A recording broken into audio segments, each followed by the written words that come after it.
ಲೋಕಸಭಾ ಚುನಾವಣೆಗೆ ಇನ್ನೇನು ಕೆಲವೇ ದಿನ ಬಾಕಿ ಇದೆ. ಆಲ್ಮೋಸ್ಟ್ ಒಂದು ಸುತ್ತು ಪ್ರಚಾರ ಮುಗಿಸಿದ್ದೀರಾ. ಈಗ ಜನ ಯಾವ ರೀತಿ ಬೆಂಬಲ ವ್ಯಕ್ತಪಡಿಸ್ತಾರೆ ಸರ್?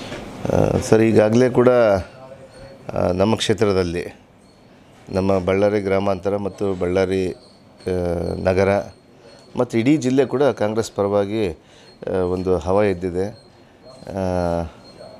ಈ ವಿಚಾರದಲ್ಲಿ ನೋಡಿದ್ರೆ ನಮಗೂ ತುಂಬ ಆಶ್ಚರ್ಯ. ಮತ್ತು ಯಾಕಂದರೆ ಬೇರೆ ಕಡೆ ಎಲ್ಲರ ಮಾಧ್ಯಮದಲ್ಲಿ ಹೇಳ್ದಂಗೆ ಕೂಡ BJP ಹವಾ ಇದೆ ಅಂಥೇಳಿ ತೋರಿಸ್ತಾಯಿದ್ರು. ಆದರೆ ನಮ್ಮ ಬಳ್ಳಾರಿ ಕ್ಷೇತ್ರದಲ್ಲಿ ಮಾತ್ರ ತುಂಬ ಬಿರುಗಾಳಿಯಾಗಿ ನಮ್ಮ ಕಾಂಗ್ರೆಸ್ ಪಕ್ಷ ಬೆಳೀತಾ ಇದೆ.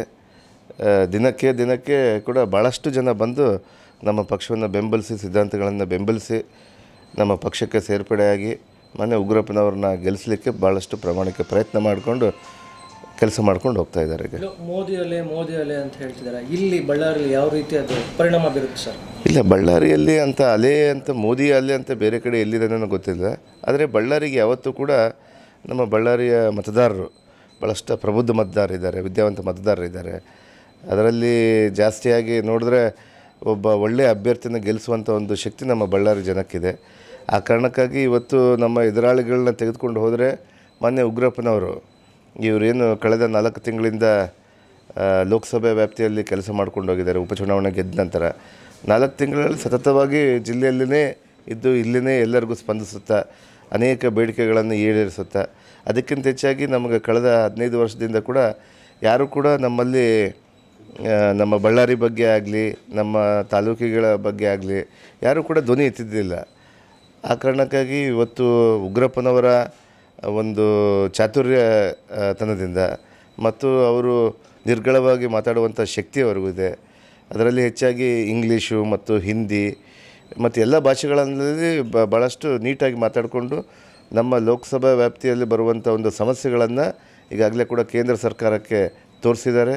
ಕೇಂದ್ರ ಸರ್ಕಾರದಲ್ಲಿರುವಂಥ ಮಂತ್ರಿಗಳಿಗೆ ಇವತ್ತು ಬಳ್ಳಾರಿ ಅಂದರೆ ಏನಂತ ಅನ್ನುವಂಥ ವಿಚಾರವನ್ನು ಕೂಡ ತೋರಿಸ್ಕೊಟ್ಟಿದ್ದಾರಲ್ಲ, ಅದಕ್ಕಾಗಿಯೇ ನಮ್ಮ ಉಗ್ರಪ್ಪನವ್ರ ಬಗ್ಗೆ ಭಾಳಷ್ಟು ಒಲವಿದೆ ಅಂತೇಳಿ ಹೇಳಲಿಕ್ಕೆ ಇಷ್ಟಪಡ್ತೀನಿ ನಾನು. ಸರ್, ಕಳೆದ ಬಾರಿನೇ ಸಚಿವ ಸಂಪುಟ ರಾಜ್ಯ ಸರ್ಕಾರನೇ ಬಂದು ಇಲ್ಲಿ ಉಪಚುನಾವಣೆಯಲ್ಲಿ ಕ್ಯಾನ್ವರ್ಸ್ ಮಾಡಿತ್ತು. ಹಾಗಾಗಿ ಅವರಿಗೆ ಸ್ವಲ್ಪ ಅನುಕೂಲ ಆಯಿತು. ಈ ಬಾರಿ ನಮ್ಮದೇ ಗೆಲುವು ಅಂತ ಅವರು ಹೇಳ್ತಿದ್ದಾರೆ ಸರ್. ಇಲ್ಲ, ಆ ರೀತಿಯಾಗಂತಲ್ಲ. ಇವತ್ತು ನಾವು ಇಡೀ ಜಿಲ್ಲೆಯಲ್ಲಿ ಕೂಡ ಸುಮಾರು 6 ಜನ ಶಾಸಕರು ನಾವು ಗೆದ್ದಿದ್ದೀವಿ.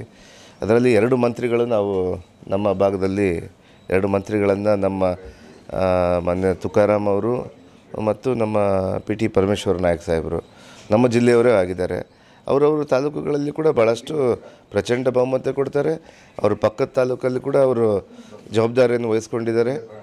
ಆ ಕಾರಣಕ್ಕಾಗಿ ಕೆಲವು ವಿಚಾರದಲ್ಲಿ ನೋಡಿಕೊಂಡ್ರೆ ನಮ್ಮ ಅಭ್ಯರ್ಥಿಯ ಗೆಲುವು ಇವತ್ತು ಕಳೆದ ಉಪಚುನಾವಣೆಗಿಂತ ಜಾಸ್ತಿ ಆಗುವಂಥ ಒಂದು ಸಾಧ್ಯತೆ ನಡೀತಾ ಇದೆ. ಉಗ್ರಪ್ಪ ಅವರು ಸ್ಥಳೀಯರಲ್ಲ ಮತ್ತು ಈ ಥರ ಒಂದು ಕೇಳಿ ಬರ್ತಿದೆ.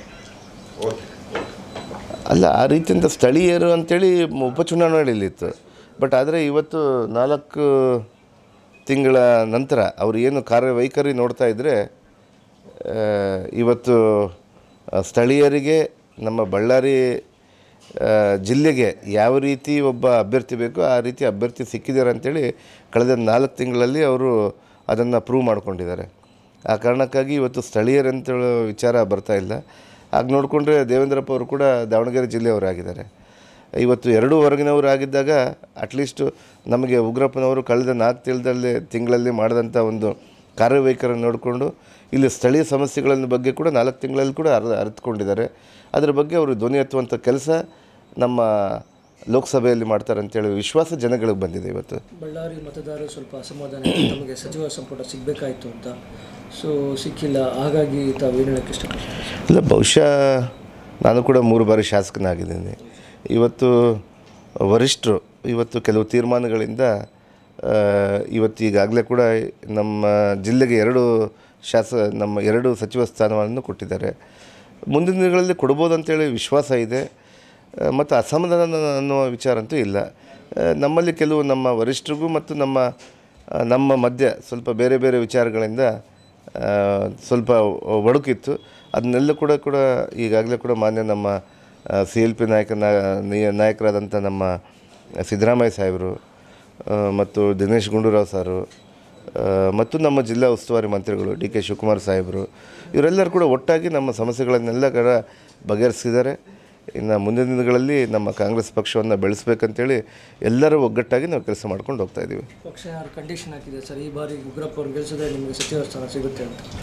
ಕಂಡೀಷನ್ ನಾವು ಹಾಕಿಲ್ಲ, ನಮ್ಮ ವರಿಷ್ಠರು ಕೂಡ ಕೊಡಲಿಲ್ಲ. ಯಾಕಂದರೆ ನಮ್ಮ ಕಾರ್ಯವೈಖರಿಯನ್ನು ನೋಡ್ತಾರೆ. ಇವತ್ತು ಪಕ್ಷದ ವರಿಷ್ಠರು ಕೂಡ ಯಾವ ರೀತಿ ನಮ್ಮ ಇದು ಸಾರ್ವತ್ರಿಕ ಚುನಾವಣೆ, ಅದರಲ್ಲಿ ಮುಖ್ಯವಾಗಿ ಇವತ್ತು ನಮಗೆ ಕಾಂಗ್ರೆಸ್ ಪಕ್ಷ ನಾವು ಭಾಳಷ್ಟು ಕಡಿಮೆ ಪ್ರಮಾಣದಲ್ಲಿರುವಂಥ ಲೋಕಸಭಾ ಸದಸ್ಯರನ್ನು ಹೊಂದ್ಕೊಂಡಿದ್ದೀವಿ.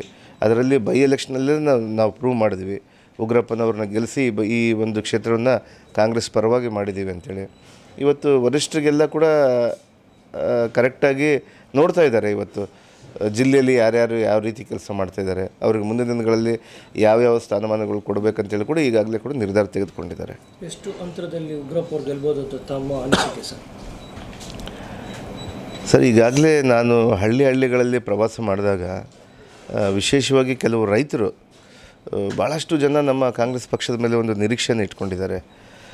ಇವತ್ತು ಏನು ಕಳೆದ 5 ವರ್ಷಗಳಲ್ಲಿ ಇವತ್ತು ಮೊನ್ನೆ ನಮ್ಮ ದೇಶದ ಪ್ರಧಾನಿ ಅಂತ ನರೇಂದ್ರ ಮೋದಿಯವರು ಯಾವುದೇ ಭರವಸೆಗಳನ್ನು ಈಡೇರಿಸಲಾರ್ದಾಗ ಇವತ್ತು ಮಾಧ್ಯಮಗಳ ಮೂಲಕ ಪ್ರತಿಯೊಂದು ವಿಚಾರವನ್ನು ಕೂಡ ಈಗ ನೋಡ್ತಾ ಇರ್ತಾರೆ. ಇವತ್ತು ನಮ್ಮ ಹಳ್ಳಿಗಳಲ್ಲಿ ಕೂಡ ಇರುವಂಥ ಜನ ಕೂಡ ಪ್ರತಿಯೊಬ್ಬ ಬಡವರ ಮನೆಯಲ್ಲಿ ಕೂಡ ಒಂದು ಟಿ ವಿ ಇಟ್ಕೊಂಡು ದೇಶದಲ್ಲಿ ಏನು ನಡೀತಿದೆ ಅಂತೇಳಿ ಒಂದು ವಿಚಾರವನ್ನು ಇವತ್ತು ಈಗಾಗಲೇ ಕೂಡ ಅವ್ರು ನೋಡ್ಕೊಂಡು ಹೋಗ್ತಾ ಇದ್ದಾರೆ.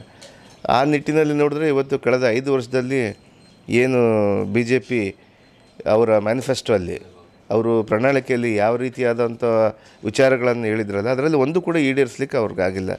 ಅದರಲ್ಲಿ ಮುಖ್ಯವಾಗಿ ಯುವಕರಲ್ಲಿ ಸುಮಾರು ವರ್ಷಕ್ಕೆ 2 ಕೋಟಿ ಉದ್ಯೋಗವನ್ನು ಕೊಡಬೇಕಂತೇಳಿ ಮೊನ್ನೆ ಇವತ್ತು ಪ್ರಧಾನಿ ಅವರು ತಮ್ಮ ಭಾಷಣದಲ್ಲಿ ಹೇಳ್ತಾಯಿದ್ರು. ಅದನ್ನು ನೋಡಿಕೊಂಡ್ರೆ ಇವತ್ತು 2 ಕೋಟಿ ಅಂದರೆ 5 ವರ್ಷಕ್ಕೆ 10 ಕೋಟಿ ಉದ್ಯೋಗವನ್ನು ಕೊಡಬೇಕಾಗಿತ್ತು. ಆದರೆ ಅದನ್ನು ನೋಡಿಕೊಂಡ್ರೆ ಆ ಕಾರ್ಯದಲ್ಲೇ ವೈಫಲ್ಯ ಇಲ್ಲ, ಎಲ್ಲ ಕಾರ್ಯಕ್ರಮಗಳಲ್ಲಿ ಕೂಡ ಅವರ ವೈಫಲ್ಯಗಳು ಎತ್ತಿ ಕಾಣ್ತಾ ಇದೆ. ಅದು ಜನಗಳಿಗೆ ಈ ಮಧ್ಯಕಾಲದಲ್ಲಿ ಮನವರಿಕೆ ಆಗಿದೆ. ಆ ಕಾರಣಕ್ಕಾಗಿ ಅವರು BJP ಬೆಂಬಲಿಸುವಂಥ ಪ್ರಶ್ನೆ ಇಲ್ಲ. ಅದರಲ್ಲಿ ವಿಶೇಷವಾಗಿ ರೈತರು ಇವತ್ತು ಸಾಲ ಮನ್ನಾಗಳಲ್ಲಾಗಿರ್ಬೋದು, ಬೇರೆ ಬೇರೆ ಇವತ್ತು ರಾಜ್ಯಗಳಲ್ಲಿ ನೋಡಿಕೊಂಡ್ರೆ ಇವತ್ತು ಮಧ್ಯಪ್ರದೇಶ, ರಾಜಸ್ಥಾನ, ಛತ್ತೀಸ್ಗಢದಲ್ಲಿ ಮೊನ್ನೆ ನಡೆದಂಥ ಚುನಾವಣೆಗಳಲ್ಲಿ ಕೂಡ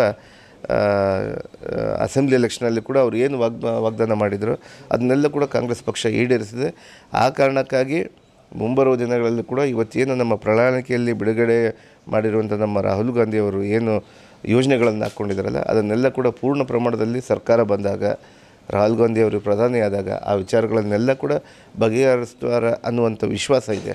ಆ ಕಾರಣಕ್ಕಾಗಿ ನಮ್ಮ ರೈತರು, ಯುವಕರು, ಮಹಿಳೆಯರು, ದೀನ ದಲಿತರು, ಬಡವರು ಎಲ್ಲ ವರ್ಗದ ಜನಕ್ಕೆ ಒಂದು ನಂಬಿಕೆ ಇದೆ. ಆದರೆ ಆ ನಂಬಿಕೆಯನ್ನು ಕಳೆದ ಬಾರಿ 2014ರಲ್ಲಿ ಮಾನ್ಯ ನರೇಂದ್ರ ಮೋದಿ ಅವ್ರ ಮೇಲೆ, ನಮ್ಮ ಪ್ರಧಾನಿಯವರ ಮೇಲೆ ಇಟ್ಕೊಂಡಿದ್ದರು.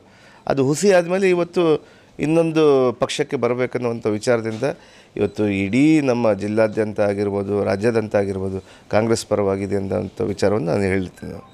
ಕೊನೆಯದಾಗಿ ನಮ್ಮ ಮೂಲಕ ಬಳ್ಳಾರಿ ಮತದಾರರಿಗೆ ಏನು ಹೇಳೋಕ್ಕೆ ಇಷ್ಟಪಡ್ತಾರೆ ಸರ್? ಬಳ್ಳಾರಿ ಮತದಾರರಲ್ಲಿ ನಾನು ವಿನಂತಿ ಮಾಡ್ಕೊತೀನಿ. ನಮ್ಮ ಬಳ್ಳಾರಿ ಮತದಾರರು ಭಾಳಷ್ಟು ಪ್ರಬುದ್ಧ ಮತದಾರರಿದ್ದೀರಿ. ಇವತ್ತು ತಮ್ಮ ಮತದಾನ ಹಕ್ಕನ್ನು ಪ್ರತಿಯೊಬ್ಬರು ಕೂಡ ಚಲಾಯಿಸ್ಕೋಬೇಕು. ಅದಕ್ಕಿಂತ ಹೆಚ್ಚಾಗಿ ಇವತ್ತು ಮೀಸಲು ಕ್ಷೇತ್ರದಲ್ಲಿರುವಂಥ ಇದು ಮೀಸಲು ಕ್ಷೇತ್ರ, ಇದು ನಮ್ಮ ಲೋಕಸಭಾ ಇವತ್ತೇನು ನಮ್ಮ ವ್ಯಾಪ್ತಿ ಬಂದಿದೆ, ಬಳ್ಳಾರಿ ಮೀಸಲು ಕ್ಷೇತ್ರ ಆಗಿದೆ. ಈ ಮೀಸಲು ಕ್ಷೇತ್ರದಲ್ಲಿ ಯಾವ ಅಭ್ಯರ್ಥಿಗೆ ಮತ ಕೊಟ್ಟರೆ ನಮಗೆ ಒಳ್ಳೆಯದಾಗುತ್ತೋ ಅಂತ ಒಂದು ವಿಚಾರವನ್ನು ತಾವು ಆಲೋಚನೆ ಮಾಡಿ, ಉಗ್ರಪ್ಪನವರು ವಿದ್ಯಾವಂತರಿದ್ದಾರೆ ಮತ್ತು ಎಲ್ಲ ವಿಚಾರದಲ್ಲಿ ಕೂಡ ನಮ್ಮ ಲೋಕಸಭೆಯ ಪರವಾಗಿ, ನಮ್ಮ ಬಳ್ಳಾರಿ ಪರವಾಗಿ ಧ್ವನಿ ಎತ್ತುವಂಥ ಕೆಲಸ ಮಾಡ್ತಾರೆ ಅಂತೇಳಿ ವಿಚಾರದಿಂದ ನಮ್ಮ ಮತದಾರರಲ್ಲಿ ನಾನು ಕಳಕಳಿಯಿಂದ ಕೇಳ್ಕೊತೀನಿ, ತಾವೆಲ್ಲರೂ ಕೂಡ ಮತದಾನ ಮಾಡಬೇಕು. ಮತದಾನ ಕೇಂದ್ರಗಳಿಗೆ ಬಂದು ತಮ್ಮ ಮತವನ್ನು ಚಲಾಯಿಸಬೇಕು ಮತ್ತು ಒಂದು ಒಳ್ಳೆಯ ಅಭ್ಯರ್ಥಿಯನ್ನು, ನಮ್ಮ ಜಿಲ್ಲೆಗೆ ಹೆಸರು ತರುವಂಥ ಒಂದು ಅಭ್ಯರ್ಥಿಯನ್ನು ತಾವು ಕೊಡಬೇಕಂತೇಳಿ ನಮ್ಮ ಮತದಾರರಲ್ಲಿ ವಿನಂತಿ ಮಾಡ್ತೀನಿ ನಾನು.